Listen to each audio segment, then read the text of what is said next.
Evening. This morning we talked about diabetes. We talked about some very simple principles that we have seen help many people to conquer their diabetes, and that's good news.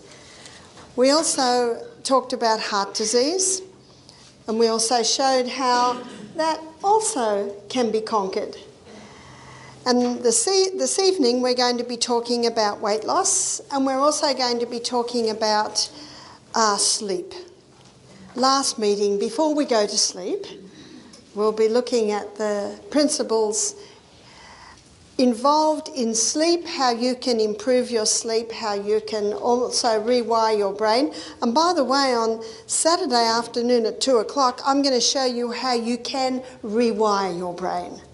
And that's the good news. The research is showing us that we can rewire our brain right up until the day we die. That's good news, isn't it? Because it all starts at headquarters. But we're going to be looking at weight loss now. 63% of Australians are either overweight or obese. I think that America's not far behind. And I say far behind because I know that Australia has taken over America. But when I'm in Alabama, and I speak at a health school there, I'll be there next week, and I go to the little town of Loveland, I have to tell you, I think that they're bigger than our big. They're very large people in those little towns. So my inquiry always is why. And so the first thing I'm going to look at, and there are a few factors that come together to cause this, and that number one is the food that we're eating. When we looked at the liver, we looked at this. And this morning when we looked at diabetes, we looked at this. So we're going to look at it again in relation to weight. And it's the high carbohydrate diet that many people are eating today. I'm still mastering the art of saying one thing and writing another. So bread is very common. Cereal, there's a whole aisle devoted to cereal. And many people having bread and cereal for breakfast, by mid-morning they're wanting something else, so they reach for, and we're just going to say cakes, etc., because if we say everything, there's not enough room on the board for it. When you go into muffins and croissants and donuts and pasties and pies and pastries, etc., etc., etc. So we're just going to put etc. Also, pasta. I'm a fifth generation Australian Scottish descent. I didn't know what pasta and pizza was till I was about 18. So what did I grow up with? Sausages or chops, mashed potatoes, frozen peas or beans every single night of the week, except for Sunday when Mum would do a roast lamb. And everyone I knew ate like that. Our relatives ate like that, the neighbours ate like that. As a fifth generation Australian, I grew up in a little Presbyterian church. Everyone in the church ate like that. I came to the conclusion as a child that everyone in the whole world ate like that, but it's not quite true, is it? And when I was about 16, I had a boyfriend who was about 19, and he had a friend who was a vegetarian. I'd never heard of such a thing. Had never even heard of brown bread. So this was real traditional Australian. Rice, I'd never had rice. I don't think I went to a Chinese restaurant till I was about 18, and that's the first time I ate rice. Potatoes, well, we ate potatoes every meal. And last and certainly least in nutritive value is the pure crystallised acid extracted from the sugarcane plant. And as we have looked at this, we've also acknowledged that I don't think anyone chose to eat that way. It's just fast. It's just there. And we're such a fast society today. Here it is. And we showed how when all of these things break down in the body, they break down to the singular structure of glucose. Our gastrointestinal tract is a hollow tube. And anything that goes into that hollow tube is not part of you or me until it gets broken down into tiny little particles, then it's absorbed into the blood, then it becomes part of you and me. The Bible says in Leviticus 17:11, the life of the flesh is in the blood, because it is the blood that carries the nutrients here to the CBD. The central business district of the human body is the inside workings of the cell. In fact, one writer called the blood the river of life because of what it carries. And so it brings the glucose. The glucose goes in under the action of insulin, goes through the 20-step pathway. I'm sure everyone's very familiar with the inside workings of the cell now. Yes? And that 20-step pathway gives us 2 units of energy. Isn't that why we eat? To get glucose, to run our energy cycles. The end result of the 20-step pathway is a chemical form of glucose called pyruvate. And pyruvate, as the chemical form of glucose, gets fed into what's called the powerhouse, because these 8 little chemical reactions, this 8-step pathway, delivers impressive 36 units of energy.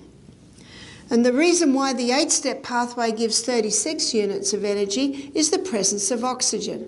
So this is called the aerobic pathway. Whereas this pathway is called the anaerobic pathway because it does not use oxygen. It produces energy by the process of fermentation. So when we eat the carbohydrates, they're broken down to glucose. The first place the glucose is sent is to the cell.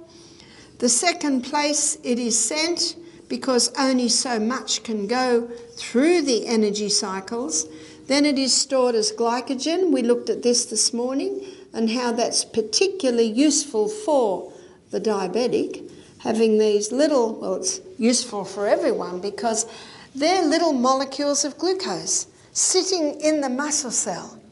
And that's why the best place to, or the best time to exercise is early morning. Because in early morning, when you're starting to move, some people say, well, how are we going to get fuel to actually exercise? It's your glycogen stores already sitting in your muscle cell. And when the cell needs it, it's plucked and it's released. Amazing process. But on the high carbohydrate diet, and this is what a lot of people don't realise, especially when people go on a weight loss diet and stop all the fat, yeah? Fat-free this, fat-free that, fat-free, fat-free, fat-free. And yet what are they eating?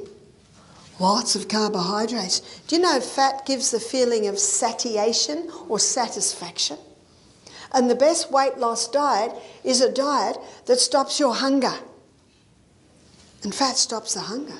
So what's happening on this high carbohydrate diet? People have eliminated the fat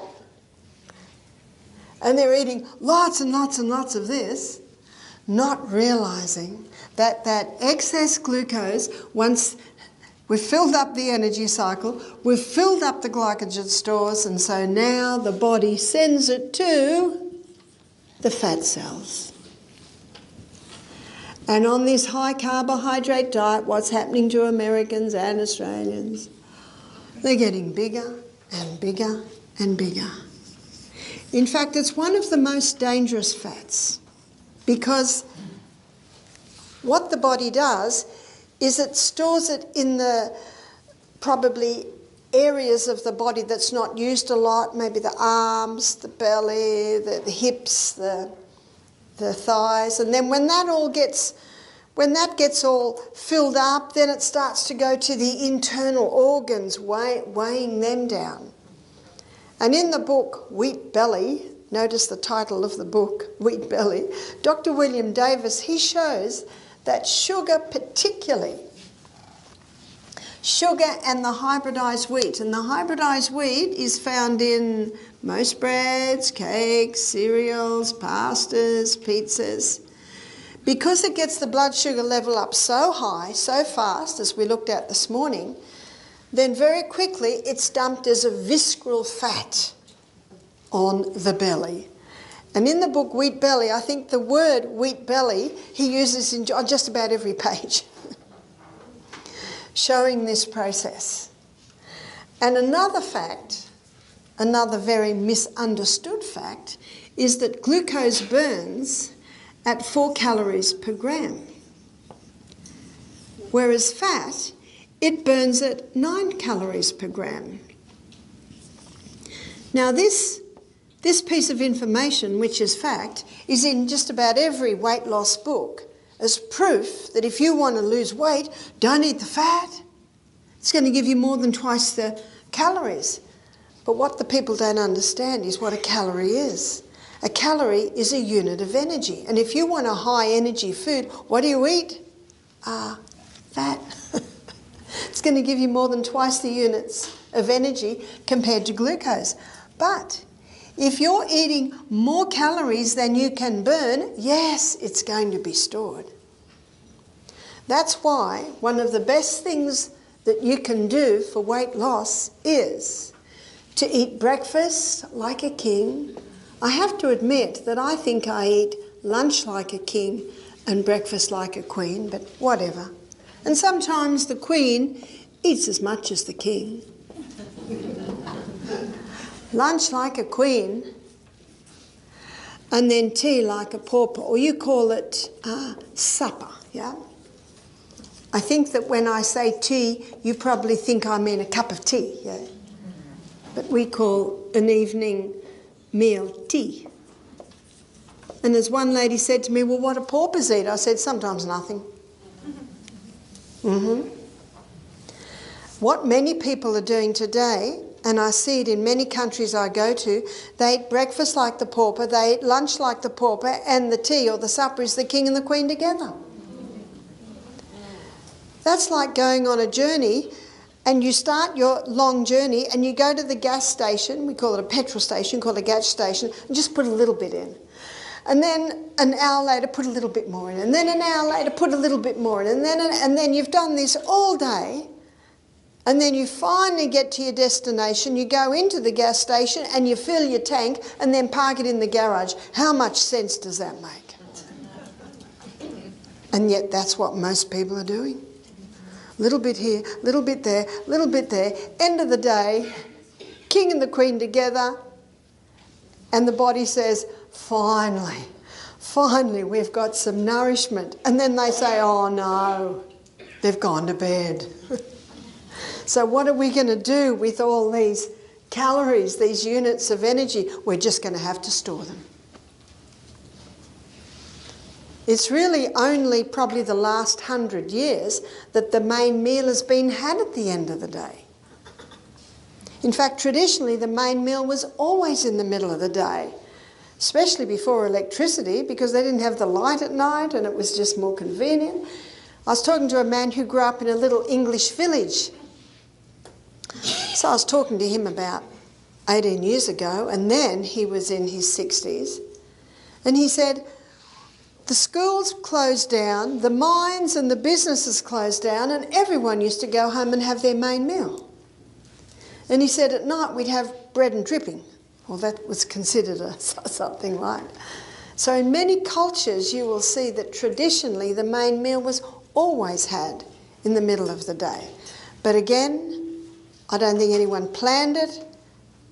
It's just this fast society. And some people say, it's the only time I've got time. Well, there's wonderful things called slow cookers.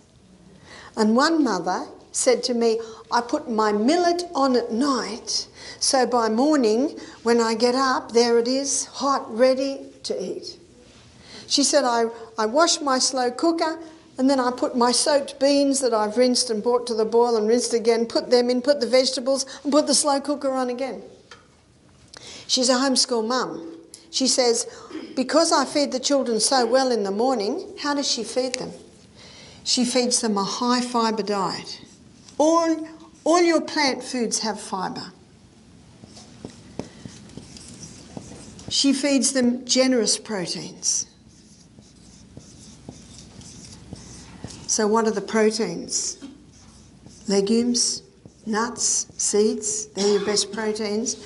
And healthy fats. Healthy fats are found in your nuts, your seeds, your coconut oil, olive oil. They're the two oils that have stood the test of time, yeah? They've been used for centuries. And when white man went to the South Pacific Islands, He said, stop eating the coconut oil. It's going to cause you to be obese. It's going to give you heart disease. It's going to give you diabetes, cancer. And they all said, what's that? And they've been eating the coconut oil for centuries. But they listened to the white man. I was on the Fiji Islands. Do you know, before the white man came, cannibalism was pretty big. You know, there were some scary spiritual practices that they used to partake of. Sometimes if a child happened to walk in an area that was considered sacred, that child had to be thrown in the river to given to the spirits. You know, there were a lot of crazy things there. So the Fijians were freed from many harmful practices. So they listened to the white man. But they could have taught the white man how to eat. So the white man said, stop eating the coconut, it's going to give you all these problems. So they listened. And then white man introduced 5 lethal whites. White sugar, white rice, white flour, white refined salt and white cow's milk. They stopped the valuable white, the coconut, and brought in the 5 lethal whites. And if you go to the South Pacific Islands today, you will find diabetes, you will find heart disease, you will find obesity. I was in the Cook Islands a few years ago. Wonderful place. When I arrived, they just put lathes and big floral arrangements all around my head, all around me. They're very warm, very welcoming. You can go around the whole island in about an hour. And I was teaching basic health principles, and I was surprised how large the people are. You see the bread shops and the cake shops have come in. And I know in the Fiji Islands, hot bread shops are open till 11 o'clock at night. And anyone who walks past that shop, and I think we all know the lovely smell of cooked bread. Oh, and they are big. They're obese, they have got disease, not because of the coconut, but because they've stopped the coconut. You see, it's not the fat that makes you fat. It's actually these refined carbohydrates. Now, carbohydrates are not bad. What a relief, we like them. The problem is when they're overdone and refined. That's the problem. When they're overdone and refined. So you don't have to stop the carbohydrates. You just have to make sure they're not overdone, they're not refined, and ideally use replacements for the wheat. Because as we looked at in diabetes this morning, in the hybridisation of the wheat, they change the starch structure and it gets the blood sugar level up higher than even refined sugar. Ooh. And so changing the times that you eat, that makes a big difference. And changing the food you eat makes a huge difference. I was reading the testimony of a chef. He was large, obese. And he said he used to eat little bits all day long. All day long. That's all he'd eat, little bits all day long. So he decided to do an experiment. He decided to get all the little bits and put it into 3 meals. He knew the old saying, and have most of it at breakfast and lunch. And he lost a lot of weight, and he ate the same amount of food. And he ate the same type of food. He just changed the times when he did it. Because he gave his stomach a break. You see, it's like my husband. He says, I had a 2-hour job to do in the office today. He said, at the end of the day, it's 8 hours later and I still haven't done it. Because he said someone would ring up. Someone would come into the office. I kept getting interrupted. Has that ever happened to you? That's exactly what happens to digestion. When we put food in our stomach, we should now leave it. Let it do its work. After about an hour and a half, 2 hours, start sipping on some water.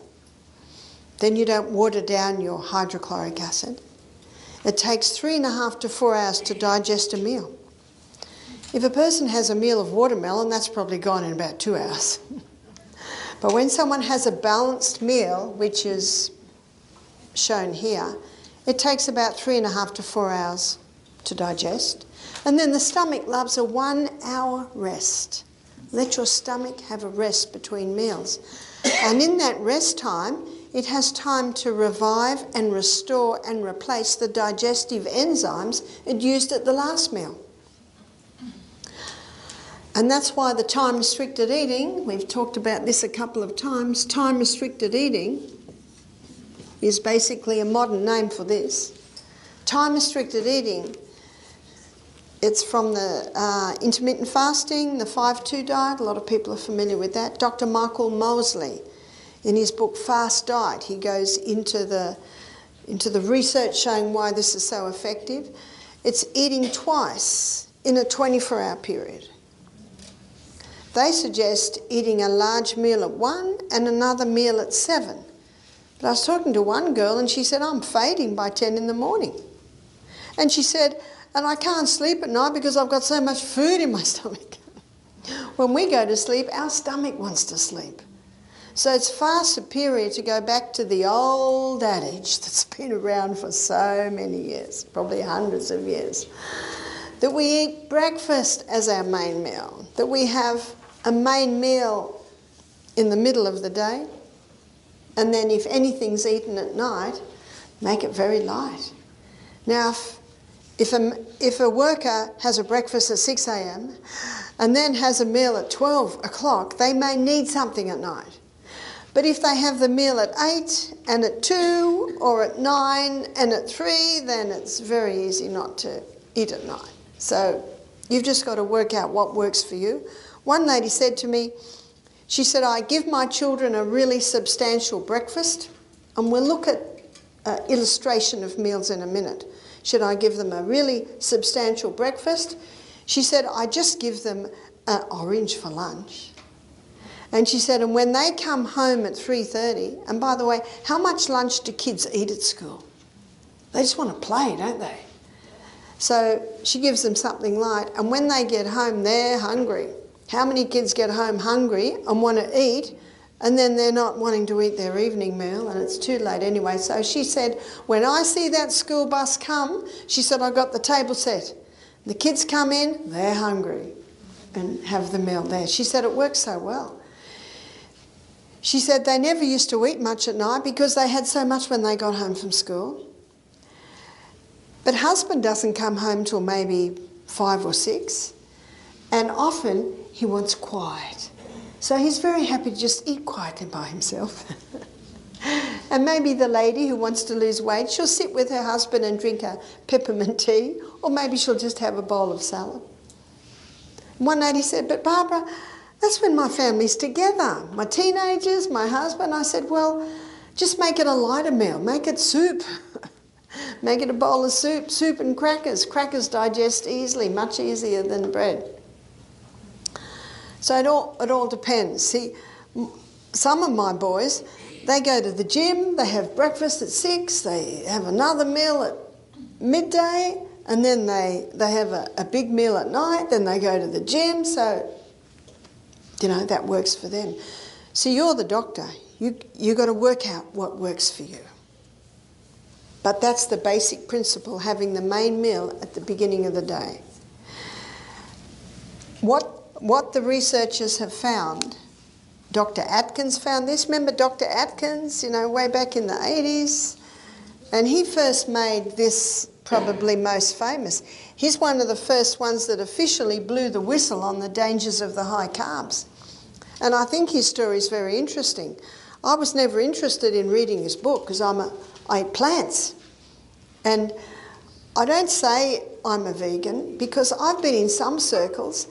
In fact, I was in a conference probably last year, and for dessert they had carrot cake.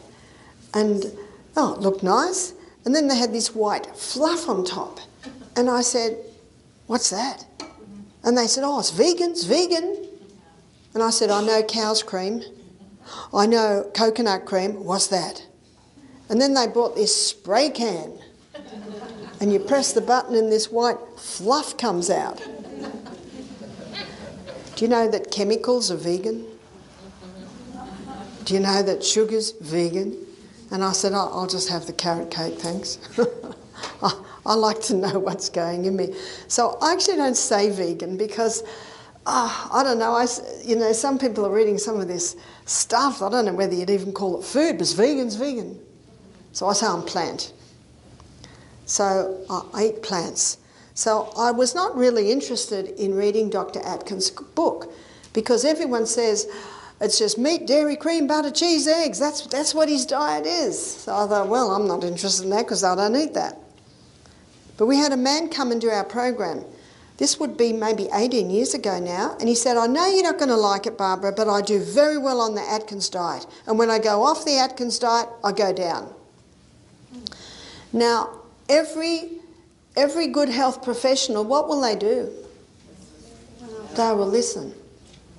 So I can't argue against that. And I want to know why. Why does this man do so well on the Atkins diet? So I was intrigued. And then about that time, maybe a fortnight later or 2 weeks later, we had another guy do our program. He's 44, fit, but he had a lot of allergies. And on the second day, remember we do our juice days Monday, Tuesday? So on Tuesday, 2 o'clock, I get a call. They said, quickly, Barbara, Anton needs to speak to you. I said, what's the matter, Anton? He said, I'm not doing well. He said, I feel terrible, I'm lightheaded, I'm feeling nauseous. My body says it needs protein. I said, okay, because what have I got to do? I've got to listen. So I made him up a protein drink. At that stage, we weren't giving protein drinks to our guests. I didn't understand the 3 phases of the liver detox at that stage. It's actually only been known probably since 2000. So I gave him a protein drink. I saw him 10 minutes later. He said, thanks, that's good. So again, my mind starts to work. Why did that man go well on the Atkins diet? Why did that man need protein? And then the next piece of information in the equation, I was staying at a friend's house. And I was staying in the spare room, and when I woke up in the morning, there's the bookcase at the end of the bed, and I love reading. I'm an avid reader. So my eyes are going through, and there was one book that seemed to just jump out at me, Dr. Atkins' New Revolutionary Diet. Righto, I said, I'll look at it. Do you know, I couldn't put it down. It's a fascinating book. His research and his story is very interesting. I went out that day and I bought his book.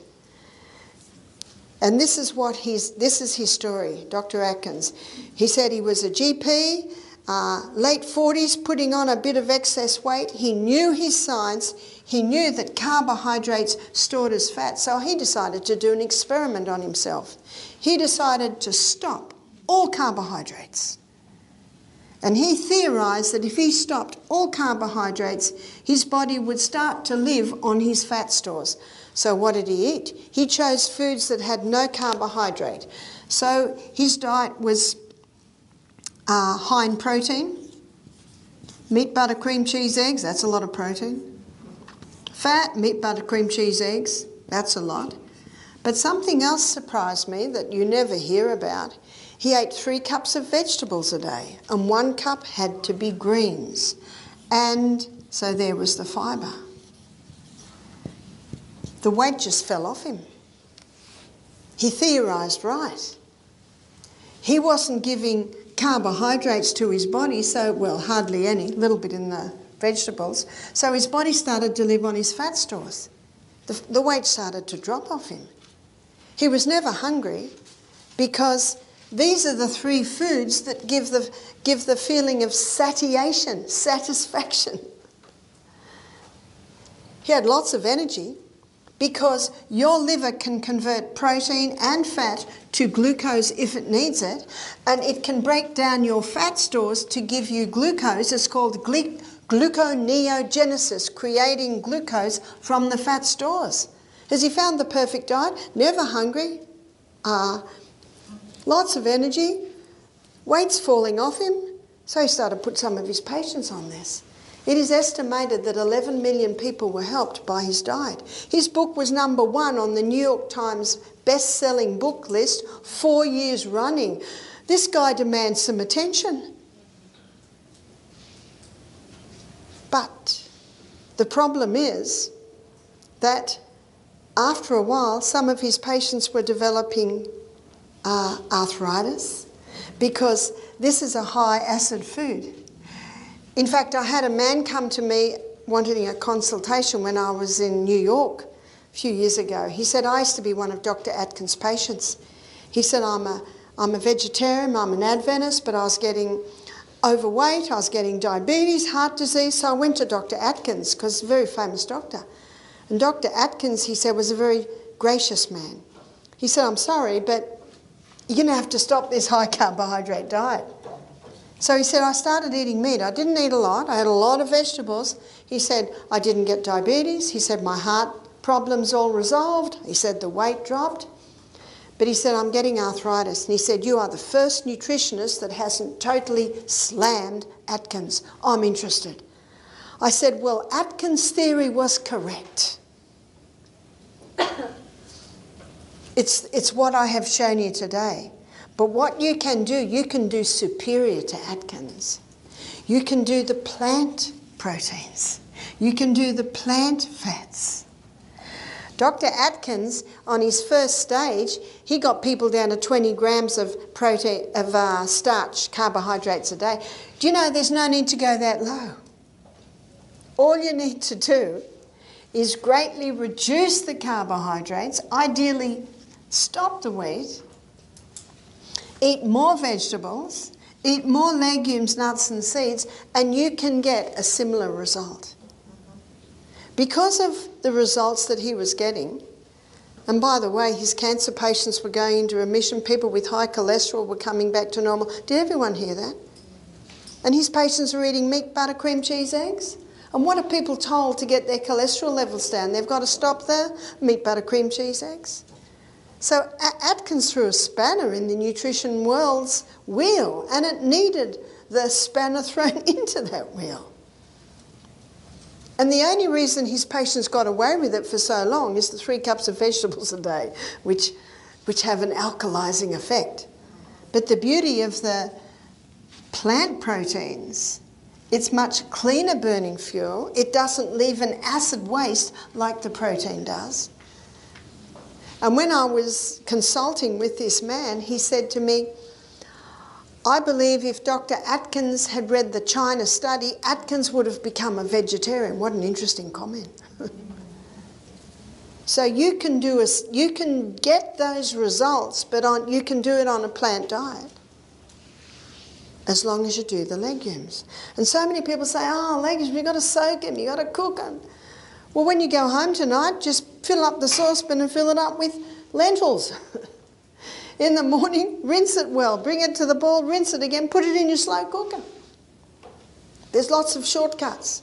Or soak a whole lot, rinse heaps of them and then put them in Snap-Lock bags in the freezer. Then you just pull it out, cook them. There's lots of shortcuts.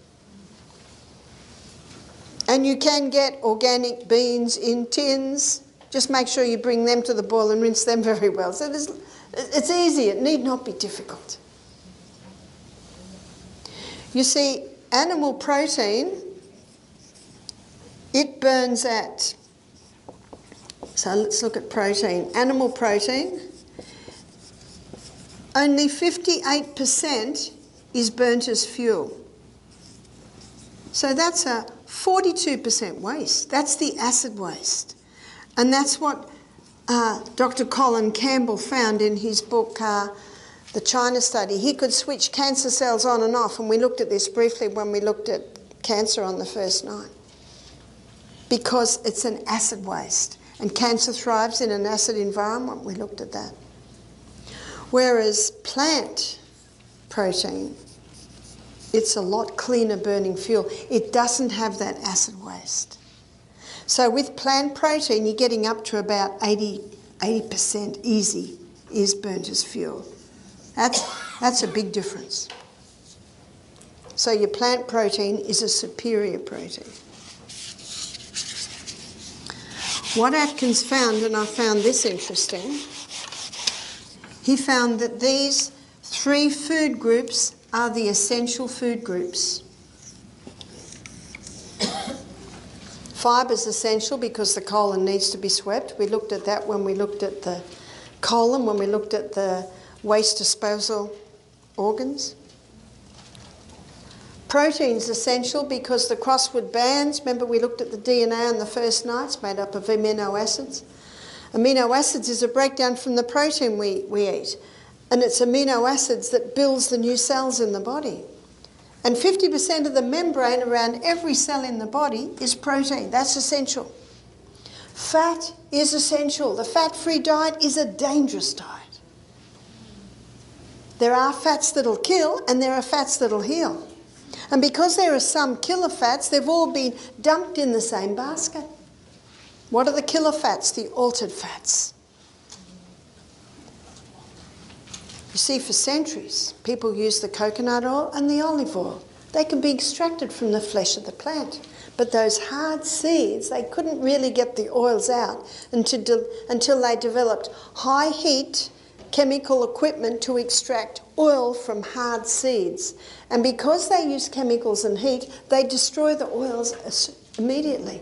So there's clear plastic bottles that have got sunflower oil, peanut oil, soy oil. Don't touch them. They're the oils that can help to damage the arterial wall. They're the dangerous oils. And your deep fried foods. If you do fry any food, it should be always in a saturated fat because saturated fat is heat resistant and light resistant. The heat doesn't destroy them. Yeah? What about avocado oil? What about avocado oil? Avocado oil has some saturated fat and some monounsaturated fat. So if you do have avocado oil, it should be first cold pressed. Your brain is the fattiest organ in the body. It must have fat. The myelin sheath that is around the arm that comes out of the nerve cell, it's mostly fat. If someone's on a fat-free diet, on cholesterol-lowering medication, because that fatty substance is mostly cholesterol and it protects the nerve cell. So if someone's on a fat-free diet, cholesterol-lowering medication, and got a mouthful of mercury and eating fish every day to try and get some more protein, but they're having huge amounts of mercury and big exposure to chemicals, well, that's disaster. There's your Parkinson's disease, there's your multiple sclerosis, there's your dementia and your Alzheimer's, because then the brain cells are getting damaged. So we need to be having nice amounts of fats. How much? Well, not much. It's a very concentrated food. Maybe a teaspoon a meal, maybe not even that. You don't need much. I don't know about you, but I couldn't drink a cup of oil. No, not attractive.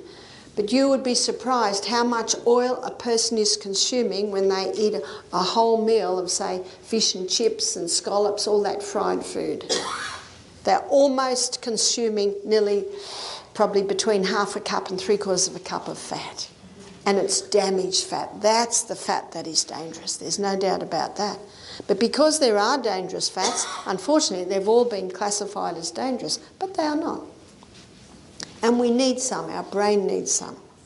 50% of the membrane around every cell in the body is fat, except for the brain cell, 70% fat. So these are the essential food groups. And what Dr. Atkins showed, and he went into the medical journals and he found confirmation on this, that the non-essential food group is carbohydrates. And how many people are overdoing the non-essential and missing out on the essential? And what's the result? Obesity, heart disease, diabetes, dementia, Alzheimer's.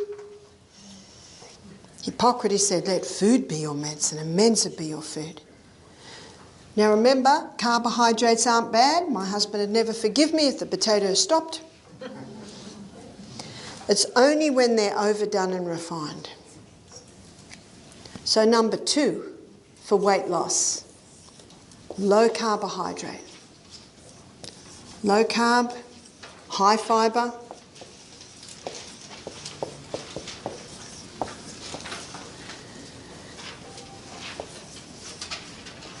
Generous protein and healthy fats.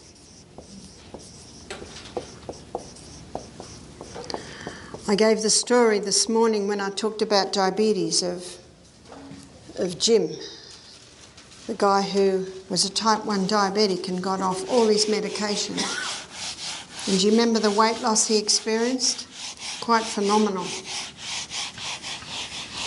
And it wasn't just that he was eating breakfast like a king, lunch like a queen and tea like a pauper.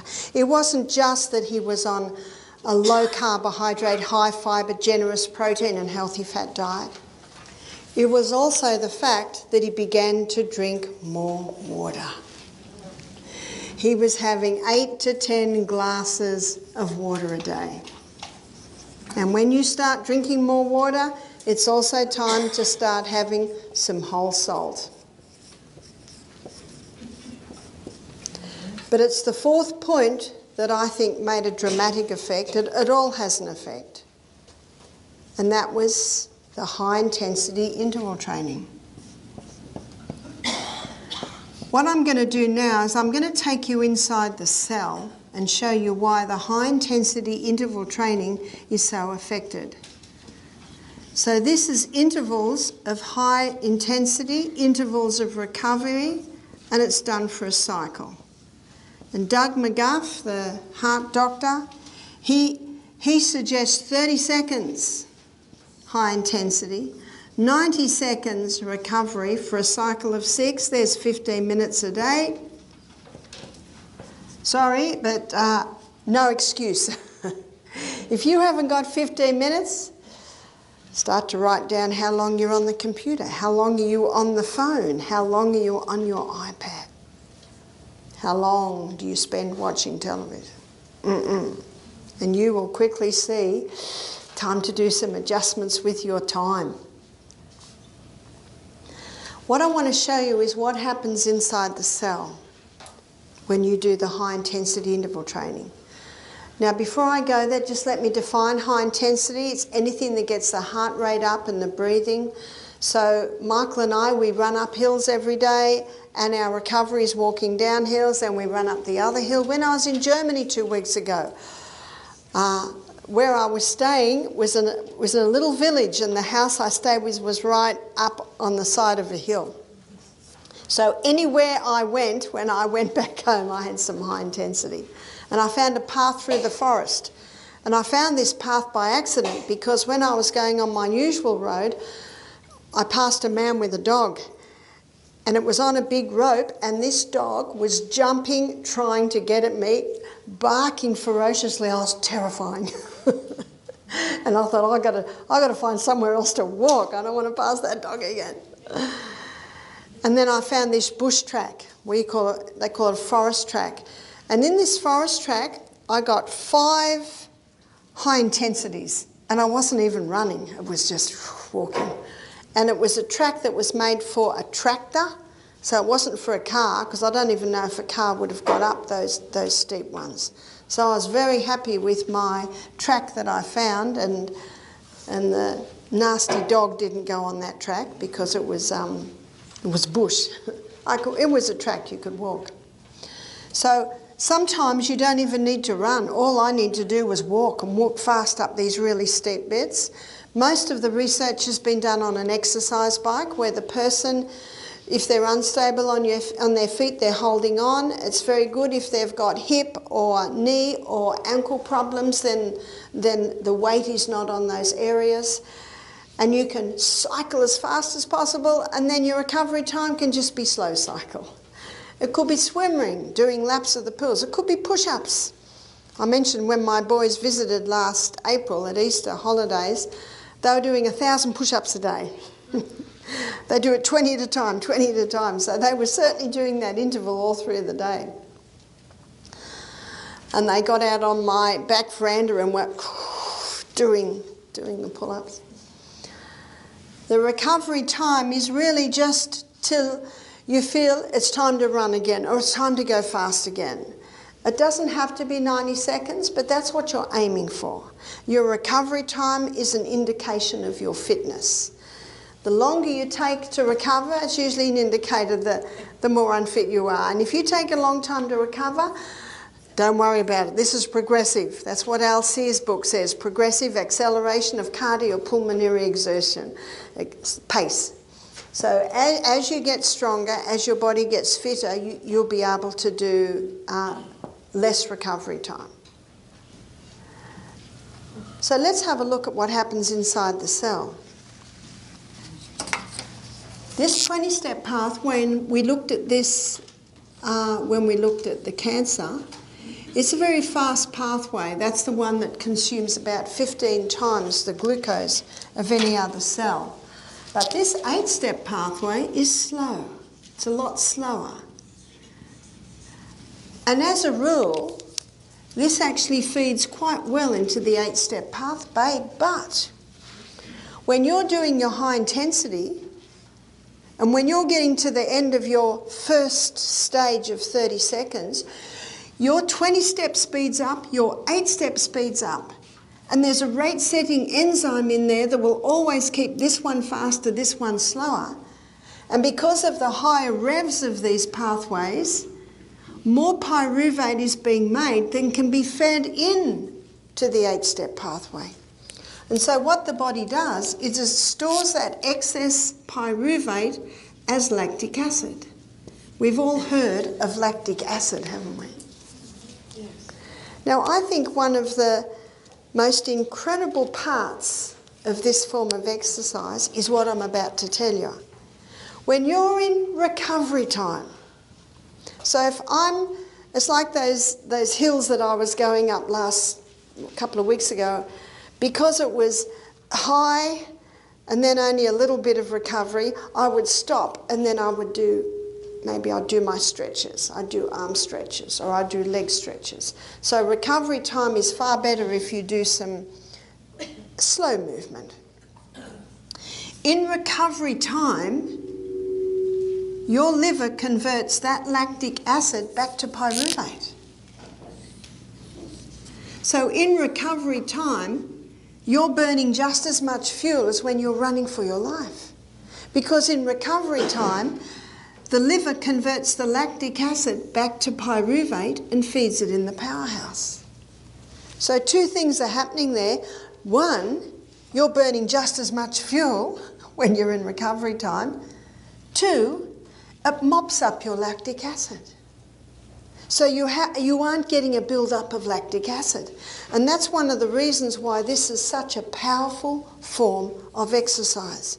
And you will find that the majority of trainers today are training their athletes with the high-intensity interval training. Because they have found when they train with the high-intensity interval training, they have got an edge. And that's what it's all about in the competition games, in the Olympic Games, isn't it? Having an edge. I was watching in the games in Beijing. I was travelling a lot, and every time I travelled, I'd be watching it up on the screen. I love watching it because don't we love excellence? And it was the first time they were doing a 10-kilometre swim, and it was in this big lake in Beijing. And there was it was the American, and I think the Russians were up there, but the favourite was the British girl. But she was about third or fourth. And in the last kilometre, it was just thrilling, she couldn't get past them because of the kicking of their legs. So she had to go sideways, go around them, and she won the race. And I thought, wow, was she training with the high intensity? Because they're giving it everything they've got. But it appears that this just gives an edge. And what I am very thankful to Doug McGuff for, in his book Body by Science, he goes inside the cell and he shows exactly what is happening. But there's more. When you're getting to the end of maybe your third set of high intensity, your glycogen stores have all been used up. Remember that your quick-release glucose stores, they're all getting used up. So I think possibly by the end of your third set of high intensity, you've used up your glycogen stores and you're needing more fuel. You've got 3 more to go. And the body sees that. And so it speaks to the pituitary gland to release the human growth hormone. Now, the human growth hormone is very active when we're growing. But when we stop growing, the human growth hormone goes into retirement. I stopped growing at 16, that probably doesn't surprise you. But my son William, he grew 2 inches from 19 to 22. He was very happy about that. He wondered if he'd ever grow. But when we stop growing, the human growth hormone goes into retirement. But when we're doing the high intensity exercise and the body sees that we need some more fuel, it causes a release of the human growth hormone, which stimulates a release of hormone-sensitive lipase. So what's hormone-sensitive lipase? Lipase is an enzyme that breaks down fat. And underneath the tongue, there's the sublingual glands release lingual lipase. That breaks down saturated fat. Our liver releases bile, it breaks down fat. And the pancreas releases pancreatic lipase, breaks down the polyunsaturated fats. So lipase is your fat splitting enzyme. So why does the human growth hormone release hormone-sensitive lipase? To release the fat stores. The human growth hormone also stops the body from burning glucose as fuel and become a fat burner. We know why it becomes a fat burner, because remember what fat's going to do? It's going to give more than twice the units of energy compared to glucose. And we're running for our life. This is a crisis. The human growth hormone also increases the body's ability to utilise protein. This week we've looked at the importance of eating sufficient protein. I find that people that are on this high carbohydrate diet, they're often protein deficient. Protein's an essential nutrient. We've looked at the importance of eating sufficient protein. We looked at the importance of not drinking with your meals, because that waters down the enzymes that break down your protein. Now we're looking at another part, and that is when you implement the high intensity interval training, causing a release of the human growth hormone, it increases the body's ability to utilise the protein. There's more. The human growth hormone increases the circulation of the blood to the skin. Did you know that the movie stars pay $1,000 a week for this? Because their profession is dependent on them looking good. Circulation of the blood to the skin, that slows down the wrinkles, slows down ageing. Well, I'm offering it to you cut price today. 15 minutes of high-intensity interval training a day will cause a release of the human growth hormone, which will remain active for 24 hours. What a bargain. Let's compare identical twins. One's living in a rainforest, running up and down hills, got her own garden. She's a very beautiful woman, but she loves the forest. Her sister, also very beautiful, has become a model, an actress. She's taking the human growth hormone. But at the age of 40, 45, a few wrinkles are coming and she can't afford the $1,000 a week, so she stops. She ages 2 years and 6 months. She goes and visits her twin sister on the mountaintop. Let's look at these two women at the age of 60. Is there going to be a difference? Yeah. It's going to be a big difference. Maybe the 60-year-old who's been in the hills most of her life has decided to make a bit of money and go into the movies. Perhaps not. There's a lot more important things in life than money. My sister-in-law, her name's Abigail O'Neill. She's married to my brother-in-law, my husband's brother. She started modelling at the age of 36. She's now 49. She looks 18. She looks amazing. Now, there's a bit of genetics there. She's tall, Her mother's Brazilian. She's got beautiful olive skin, the full lips. Oh, yes. She's very beautiful. Genetics loads the gun, but lifestyle pulls the trigger. She stepped into an area in modelling where there's a gap. Because most models are smoking too many cigarettes and drinking too much coffee so that they don't put on weight, and the cellulitis comes, the fibromyalgia starts to come, the wrinkles start to appear, and then in steps Abigail O'Neill. One day they said to her, "We don't want a 17-year-old for this photo shoot." She said, "I'm 40. They can't believe it. They say she's the most beautiful model they've worked with. What do you think they're referring to? There are no tantrums on her set. She's always smiling, because when you live this life, it affects your mind. She's actually gone really big now. You can Google Abigail O'Neill and have a look. But she's an illustration that genetics loads the gun. Yeah, she's got the genes. But lifestyle pulls the trigger. There are many beautiful women. But by the age of 40, they're not looking beautiful anymore. They're put on weight, their body's not working well. She does this every day. In fact, her husband has built her steps at the back of their property, and she runs up and down every day. Last time I saw her was a year ago. I still can't see any wrinkles. She was born with beautiful genes, but she would not look like that today if she didn't live like this. I'm sure the wrinkles will eventually come. But I believe that God meant us to age graciously and beautifully, yeah? There's beauty at every single age. But unfortunately, many people are being robbed of quality of life, because they've been fed some lies and deceptions. And yet God's way is a way of truth.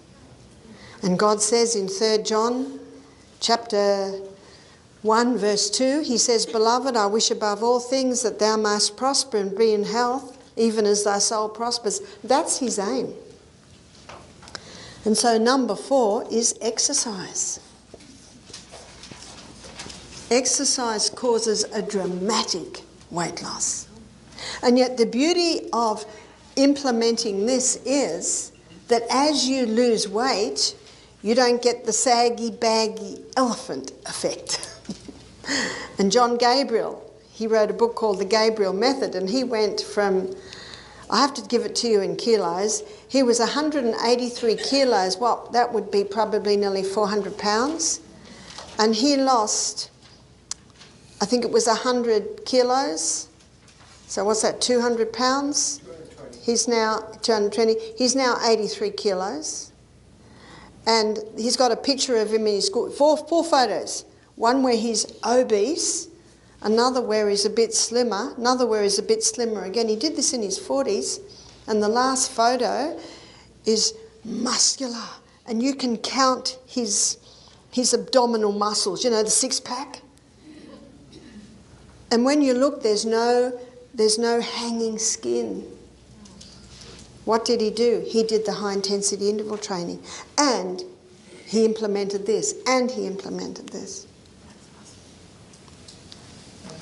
There's one other factor. And this was the mind. And he said that he used to picture his new body. Sorry, but you can't lay back on the couch eating a high carbohydrate diet and picture your new body. But it's part of it. It's having faith. Remember, God's way is built on faith and believing that you can recover. Number 6, hormones. On Friday night, I'm going to talk about hormones and the contraceptive pill, exposure to plastics, exposure to environmental poisons causes a rise in a hormone called estrogen. And estrogen is a cell proliferator. Cell proliferator means causes massive cell growth. And when a person's hormones are out of balance, it's almost impossible to lose weight. So balancing the hormones is another aspect. For some people this is an important part, for some people it's a major part, for some people it's a minor part, for some people it's not a part. So on Friday night I'll be going through some of the symptoms of a hormonal imbalance, and I'll also be showing you how to restore the balance of the hormones. Yes? Do we need to worry about the heart rate getting too high? And that, I mean, is there a formula that we need to follow? Yes, there is a formula, and that is breathing through the nose. Oh. Now, it's going to be very difficult, but you'll be able to train yourself to breathe in and out through the nose. Because when you breathe in and out through the nose and breathe low, slow and deep, you stimulate your parasympathetic nervous system, which is your peaceful, calming nervous system. So if you do the high intensity interval training and you're breathing in and out through the mouth, that stimulates your sympathetic nervous system, which is your fight and flight, and that actually intensifies the heart. So long, remember God's LSD? We looked at God's LSD today. Long, slow, deep. Long, slow, deep. It takes a bit of training, and you feel like you're dying, and you feel like you're not getting enough air, but the fact is, when you breathe in and out through your nose, it opens the little tubes at the back of your nose and it balances your blood gases, so your cell, and this is where we need the oxygen, is here. Some people who are breathing in and out through their mouth, they're getting a lot of oxygen into the blood, but it can't get into the cell. Because when they breathe in and out through their mouth, they lose carbon dioxide, too much carbon dioxide. 4 molecules of carbon dioxide will allow 4 molecules of oxygen to go in. So nose breathing. So if ever you feel your heart breathing a bit fast, close your mouth. Go low, slow and deep through the nose, and you'll find that that will calm. That will calm. Try 5 seconds in, hold for 3, 5 seconds out. Try that 10 times, and that will often calm it down. Rome wasn't built in a day. You'll get there.